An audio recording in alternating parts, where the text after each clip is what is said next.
Selamat datang di channel Manisit. Dunia tengah menghadapi ketegangan baru yang mengkhawatirkan.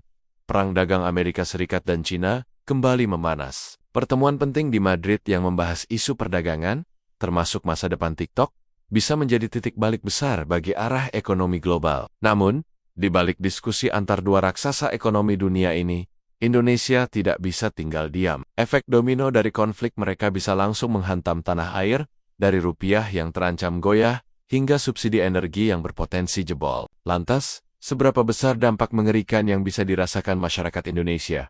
Mari kita kupas lebih dalam. Ketegangan dagang antara Amerika Serikat dan China kembali memanas. Dua raksasa ekonomi dunia ini sudah lama berseteru, dan setiap kali hubungan keduanya mengeras, dampaknya tidak hanya berhenti di wilayah mereka saja, tetapi juga merembet ke seluruh dunia, termasuk Indonesia. Dunia kini seakan terjebak dalam pusaran tarik-menarik kepentingan, dan Indonesia yang tengah berupaya memperkuat fondasi ekonominya harus siap menghadapi imbas besar dari konflik global ini. Salah satu efek yang paling mengkhawatirkan adalah potensi guncangan terhadap nilai tukar rupiah, serta ancaman serius terhadap subsidi energi yang selama ini menjadi penopang stabilitas sosial dan ekonomi masyarakat. Perang dagang antara AS dan China sejatinya sudah berlangsung sejak era pemerintahan Donald Trump, ketika tarif impor besar-besaran diberlakukan terhadap produk-produk asal negeri tirai bambu.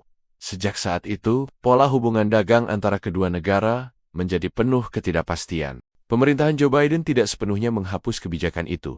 Bahkan dalam beberapa hal, menambah ketegangan dengan alasan keamanan nasional, teknologi, dan persaingan geopolitik. Kini, pembahasan kembali menghangat. Terlebih dengan isu pelik terkait platform media sosial asal China, TikTok, yang dianggap Washington sebagai ancaman potensial. Pertemuan dagang di Madrid yang baru-baru ini digelar, menyoroti isu ini secara serius. Dan hasilnya sangat mungkin menentukan arah baru hubungan dagang kedua negara. Bagi Indonesia, ketegangan ini jelas bukan kabar baik. Pasalnya, perekonomian kita memiliki keterkaitan erat dengan kedua negara tersebut. China merupakan mitra dagang terbesar Indonesia, terutama dalam ekspor komoditas strategis seperti batu bara, minyak kelapa sawit, dan nikel. Sementara Amerika Serikat merupakan pasar utama untuk produk manufaktur Indonesia seperti tekstil, alas kaki, hingga furnitur. Jika hubungan kedua negara memburuk, Indonesia berpotensi kehilangan kestabilan permintaan dari dua pasar terbesarnya. Dalam kondisi global yang tidak menentu,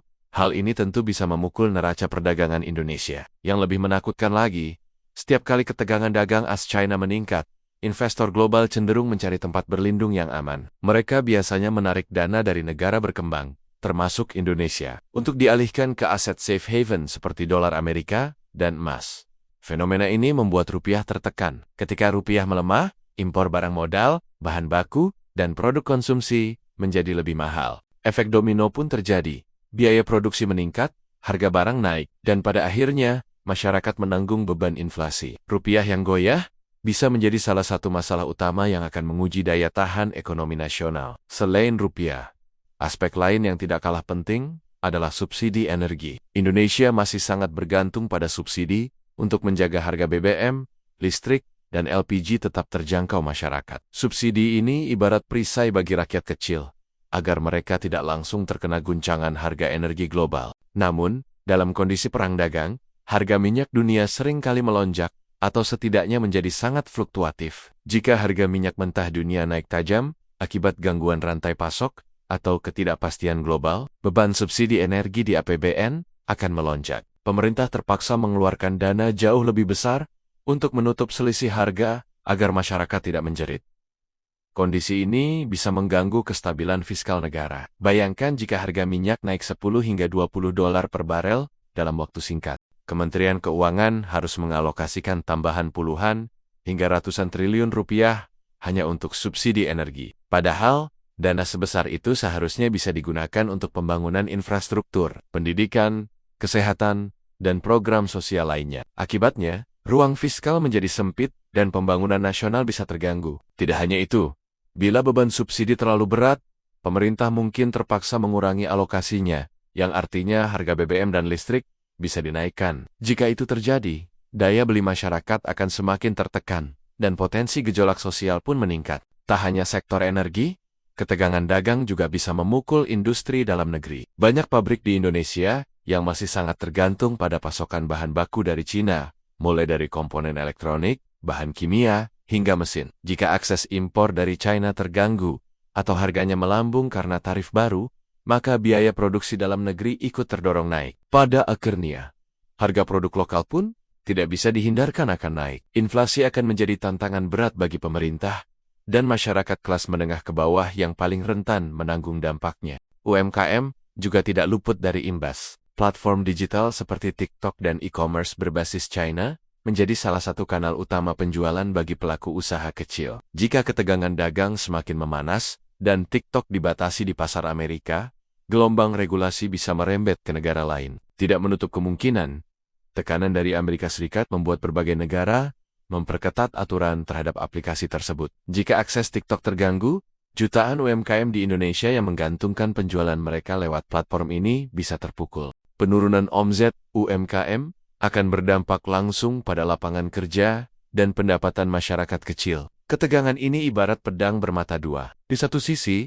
ada peluang yang bisa dimanfaatkan Indonesia, seperti potensi relokasi pabrik dari Cina ke Asia Tenggara, termasuk Indonesia. Namun, peluang ini tidak datang tanpa risiko besar. Sementara peluang relokasi membutuhkan waktu, dampak negatif seperti rupiah melemah, harga barang naik, subsidi energi jebol, dan turunnya ekspor bisa terasa dalam jangka pendek. Seperti peribahasa, sebelum hujan, mendung dulu yang menakutkan. Indonesia harus waspada sejak dini, agar tidak sekadar menunggu badai menerpa. Untuk itu, ada beberapa langkah yang semestinya ditempuh pemerintah. Pertama, memperkuat ketahanan rupiah dengan menjaga stabilitas pasar keuangan domestik. Bank Indonesia harus sigap mengintervensi pasar falas bila terjadi tekanan besar. Kedua, memperbaiki manajemen subsidi energi agar lebih tepat sasaran, sehingga beban APBN tidak jebol saat harga minyak naik. Reformasi subsidi menjadi hal yang mendesak. Misalnya dengan menggunakan skema subsidi langsung kepada masyarakat miskin, bukan subsidi terbuka yang dinikmati semua kalangan. Ketiga,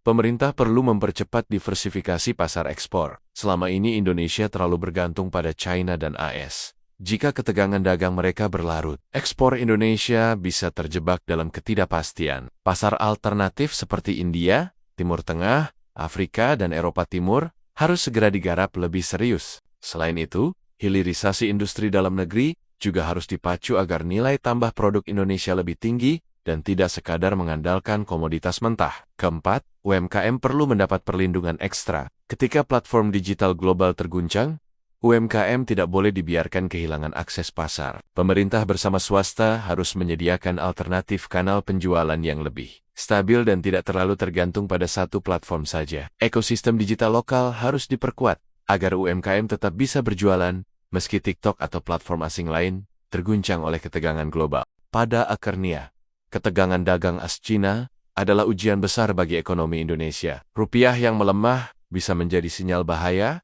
subsidi energi yang terancam jebol bisa mengguncang APBN, dan inflasi yang naik bisa memukul daya beli rakyat. Semua ini adalah efek mengerikan yang tidak bisa dipandang remeh. Indonesia harus cerdas membaca situasi, memanfaatkan peluang jangka panjang, tapi juga sigap mengantisipasi ancaman jangka pendek. Dunia tidak bisa mengendalikan langkah AS dan China, tetapi Indonesia bisa mengendalikan bagaimana ia merespons. Dengan strategi yang tepat, kita bisa bertahan bahkan mungkin keluar lebih kuat. Namun tanpa langkah cepat dan tegas, kita hanya akan menjadi korban pasif dari perang dagang dua raksasa dunia yang tidak ada habisnya. Ketegangan dagang AS-China bukan sekadar berita luar negeri yang jauh dari kita. Setiap langkah mereka berpotensi mengguncang ekonomi nasional, melemahkan rupiah, hingga menekan APBN lewat subsidi energi yang membengkak. Bagi masyarakat, efeknya terasa nyata. Harga barang naik, daya beli menurun, dan ketidakpastian semakin besar. Indonesia harus segera menyiapkan langkah antisipasi agar tidak menjadi korban dari konflik global ini. Bagaimana menurut kalian? Apakah Indonesia siap menghadapi badai ekonomi yang bisa datang kapan saja akibat perang dagang dua negara superpower ini? Tulis pendapat kalian di kolom komentar. Jangan lupa like, share, dan subscribe agar tidak ketinggalan pembahasan ekonomi penting lainnya.